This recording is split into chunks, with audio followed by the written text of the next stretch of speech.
Hi, I'm Brittleknee. Today we'll be going over my first assassin build. This was my league starter in Blight, and I really enjoyed it.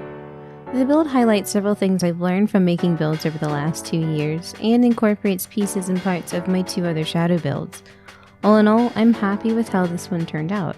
It has very respectable damage, which can be min-maxed beyond where I've taken it, and despite poison being a ramp-up damage over time mechanic, it still feels really powerful.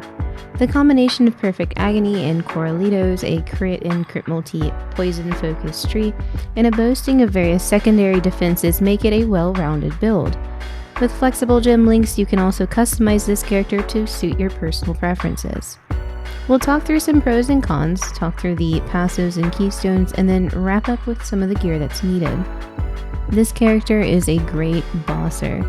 With more than a few defensive layers and damage to boot, it gives a powerful toolset when learning and encountering boss content both new and old. While not the best overall clear build, flexible movement skills and flasks allow you to outfit this character depending on your personal playstyle. Your poisons will finish off packs of mobs as you move along through the rest of them. Now, when talking defenses, the build is very forgiving. Stacking dodge and evasion on a character can be a good base for defense, but this build goes above and beyond with a total of 3 defensive layers. The first is Acro and Phase Acro combined with evasion and dodge. This is enhanced by the elusive buff, which is further augmented by the Mistwalker ascendancy. Then we cap the whole thing off with Mind Over Matter, which is great for mitigating some of the larger damage spikes that occur in the game. Some of the downfalls with the build is that sometimes, despite my best efforts, the build can still be squishy if you encounter the combination of certain monsters and map mods. Similar to my Trickster, anything that strips your dodge and evasion from you is a bit spooky. But unlike the Trickster, this build has Mom to fill in the gaps. And like all poison and dot builds, there is a ramp up period for your best DPS, and it will be based on certain conditionals like flask up time, wither totem stacks, among others. But with smart gameplay and timing, you can quickly delete boss health bars in a more than satisfying manner. Now, let's go over the tree and the keystones. The first combination of keystones we use is Acrobatics and Phase Acrobatics. Acrobatics provides 30% chance to dodge attacks at the cost of other secondary defenses such as armor and energy shield. Phase Acrobatics provides a 30% chance to dodge spell hits. These keystones are important to any evasion-based character due to the simple fact that evasion uses an entropy-based system and is affected by accuracy where dodge is not. It is rolled per attack and cast and is rolled before block. The 2 systems work together and provide coverage if one fails. Mind Over Matter is a substantial mitigator for incoming damage, as it diverts a base 30% of incoming damage into your mana before taking the rest of it from your life pool.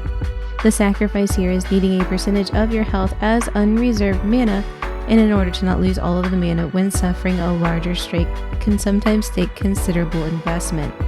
However, it is one of the few things that mitigates all damage types, even Delve Darkness. The perfect Agony is a great way for assassins to scale their poisons, as it allows for modifiers that would normally increase critical strike multiplier to affect damage over time multiplier at 50% of their value. This is very powerful at 300+% multi. Now let's move on to the skill tree. It's going to look very similar to almost every crit type elemental bow build out there, and it is very similar to my Trickster's build due to the scaling provided by Perfect Agony. We use some pathing to get to some more poison nodes, we pick up some mana nodes to beef up our total mana for Mind Over Matter, and also take advantage of some notables and nodes converted by Lion Eyes. Lastly, let's go over the main gear that makes the build work. A Cloak of Defiance and Essence Word are imperative to the build as they, together, provide Mind Over Matter and remove the mana reservation cost of Malevolence, allowing us to use nearly all of our mana to mitigate incoming damage. Drill Neck is a great choice of quiver, and it provides increased poison damage. It is relatively easy to come by with a +1 arrow corruption. But the real star of the show here is Corralitos, which sacrifices some of your upfront hit damage to extend the duration of your poisons by 75%. Increasing poison duration results in longer lasting poisons that deal damage at the same rate as their base duration. In addition to this, it allows you to capitalize on certain modifiers present when multiple poisons start to stack.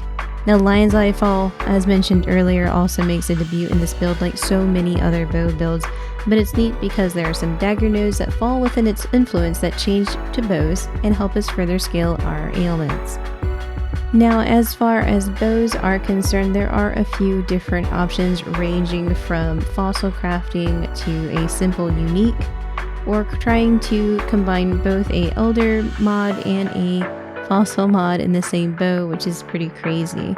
But make sure you check out the guide, and speaking of the guide, of course, make sure you read it to see all of the additional mechanic breakdowns, gearing recommendations, as well as some additional blast kill videos. I've deliberately tried to boil this build overview down into a short bit of time, as the guides themselves will likely answer any further questions you may have without me wasting a half hour of your life. That being said, thanks for watching, and I hope this has been both informative and helpful. If you enjoyed yourself, please like and subscribe, and stop by the old Twitch channel where I'll be happy to answer any further questions you may have about the build. Good luck, and stay safe out there, exiles.